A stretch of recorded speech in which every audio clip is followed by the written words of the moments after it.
Hello everyone and welcome back to another MLP episode review. In today's episode, which I believe it's doing with Zakora, there's a few things a couple things we gotta talk about. The most obvious one, which is a joke that we kind of all put into this episode, is racism.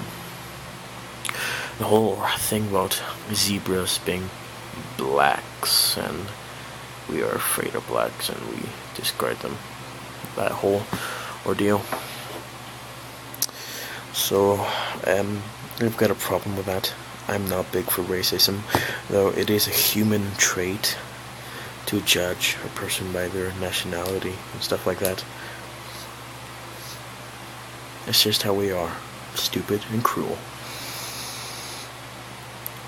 And another thing is that I actually like Zakora as a character, and she is criminally underused as a character. I know when the first was first developing that Lauren wanted it to be a third adventure, and Zakora would be like the mentor of the ponies. And that would have been her introduction, and I really would like that. But no, Sakura, she's seen at least once a season as a ex machina ordeal, which, don't get me wrong, I like Sakura, seeing her in the show, but we need more character development with her. She's a good character. Not just more in development, but also more zebra culture stuff.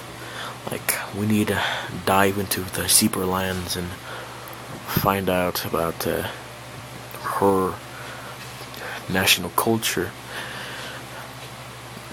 Something I really want for season 6 and season 5. Never gave us a damn thing about it. Sorry, children, if you're watching. Damn is a word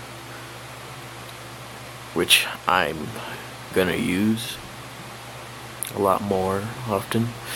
It's the only swear word I actually will accept, and I'll take it. So please forgive me if it bugs you. I know it bugs me for a lot of swearing like other people, but I have to live with it because I can't do a single thing to stop it. So, next thing is to talk about the whole magic spells. I mean the curses. Twilight kind of contradicting herself about. There's no such thing as curses or superstition, stuff like that. But it's kind of contradicting her saying about Nightmare Moon returning, which I actually just shrugged it off because, well, things are already done, because there's nothing we can do about it but hope. And next is the whole curses themselves. I'm not entirely sure what the animators were thinking, giving Twilight the floppy horn. Actually I do. Usually when curses happen in children's TV shows, there's always something floppy. But what they didn't anticipate was that her horn kind of looks like a thingy, which it's really easy to make innuendos out of. And Rarity, I'm not entirely sure if that was a curse. Maybe it was. Maybe her hair overgrew. Stuff like that. Applejack, being tiny with her cute little voice. We need more of that, obviously. And Rainbow Dash, I think she had the worst. No, she didn't have the worst of it. She had her wings upside down, and so it really must have been painful for her, because she couldn't fly straight. What did... Oh yeah, Pinkie Pie. Bad. Not she wasn't able to talk. I guess that's also a bad thing. But the one that had it worse was poor little Fluttershy. And the most awesome voice ever. But it was absolute torture for her. Because now she's something that stands out. Which is awesome.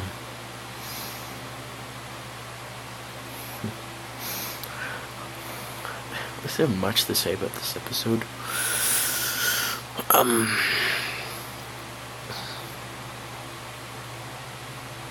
No.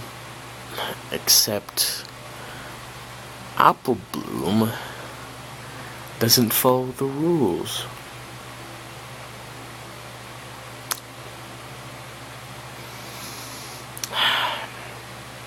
If only I had children, I would be really putting some rules about what she can and can't do. I'm not sure how long this thing is going. I think I'm already at the 5-minute point, maybe. I promised that this thing was supposed to be under 5 minutes, so yeah. To rate this episode, I would give this one, just because I like it. I kind of like Footer Guy so much. I think I would just give this episode a 9 out of 10, because it was a pretty decent episode. Although Twilight did, Tara Strong maybe had a cold that day and her voice kind of sounded a bit more different. Do you want to be a brony? Actually pointed that out. And so, well, thank you all for watching, and I'll see you all next time.